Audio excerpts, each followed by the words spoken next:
अपने आप को सब कुछ पूरे देश में 70 साल में नहीं करके, बल्कि उन्होंने इस 8-9 साल में सब कुछ कर दिया हो, इस तरीके का व्याख्यान देकर के देश और प्रदेश की जनता को संबोधित करके चले जाते हैं। लेकिन न राजस्थान को कुछ दे पा रहे हैं, न इनके केंद्रीय मंत्री कुछ दे पा रहे हैं, न 25 में से 25 सांसद कुछ दे पा रहे हैं, और न टुकड़ों में विभाजित लड़खड़ाती हुई राजस्थान की बीजेपी को कोई शक्ति दे पा रहे हैं, न एकजुटता का कोई संदेश दे पा रहे हैं। क्योंकि जो राजस्थान में भारतीय जनता पार्टी है वो किसी भी तरीके से प्रतिपक्ष की भूमिका नहीं निभा पा रही है, और राजस्थान से जीते हुए 25 सांसद, जिनमें 3 मंत्री भी हैं, उनके कभी विभाग जरूर बदल रहे हैं, लेकिन एक फूटी कोड़ी राजस्थान को कोई भी ऐसा बड़ा प्रोजेक्ट ला करके नहीं दे रहे हैं। ऐसे में आज फिर राजस्थान की जनता ये उम्मीद करती है कि इतने दिन नहीं सही, अब तो चुनाव आ गए, 3-4 महीने बाद में आचार संहिता लग जाएगी और चुनाव में जाना है, जनता का दोबारा मैंडेट लेना है, तो उनको ईआरसीपी की घोषणा करनी चाहिए। भले ही राजनीतिक लाभ के लिए ही करें, लेकिन वो अगर करेंगे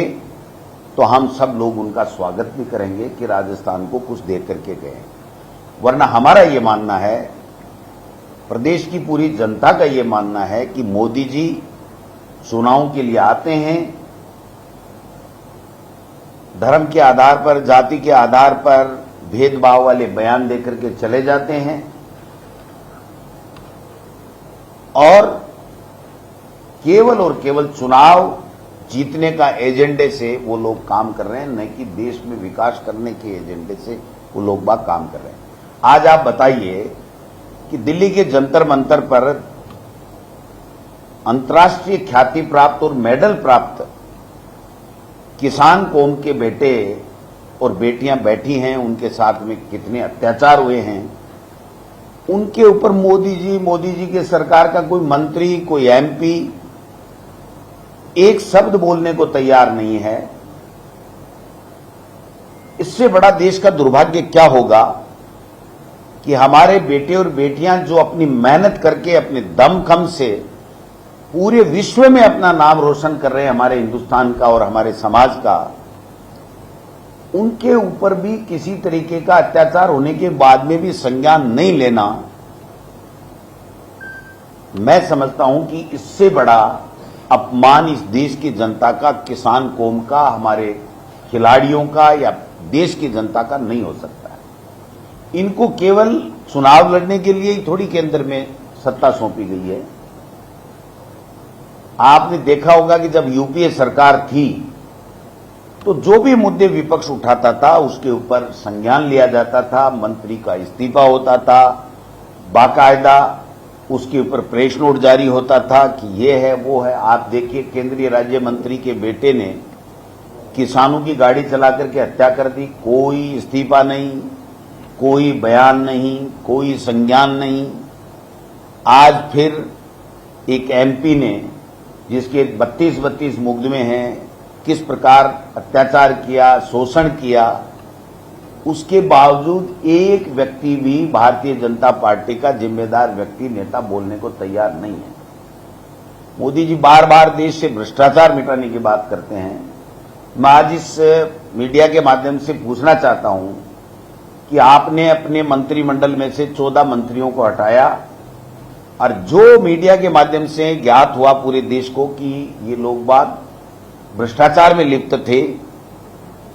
लेकिन उनके ऊपर आज तक किसी के खिलाफ कोई कार्रवाई नहीं की गई। इसका मायना यह है कि नरेंद्र मोदी जी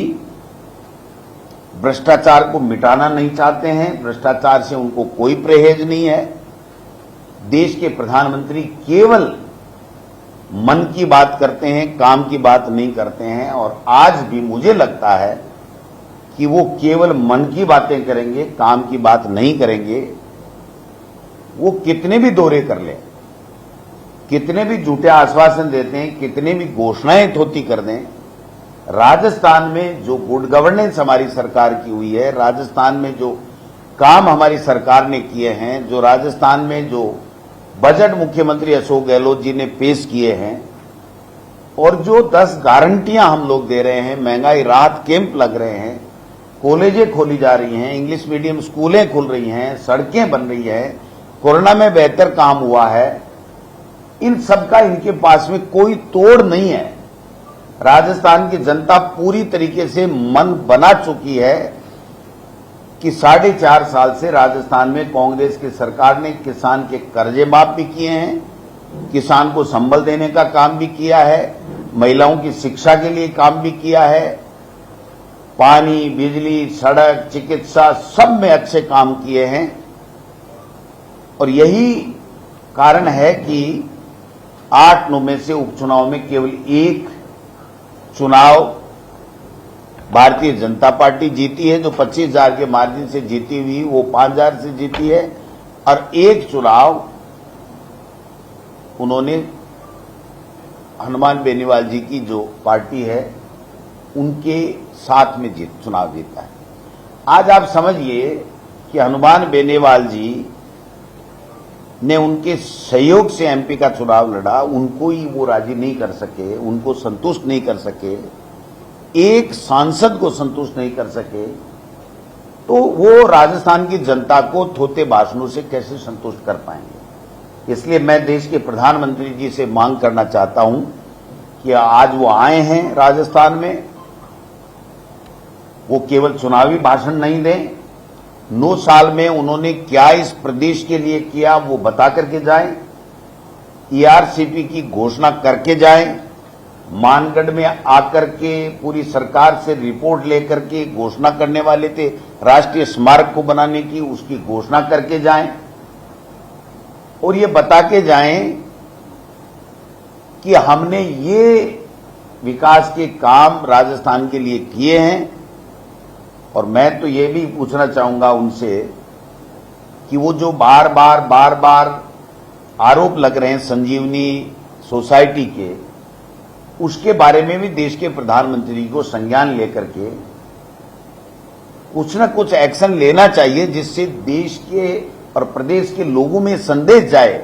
कि देश के प्रधानमंत्री जी के सब कुछ संज्ञान में है और वो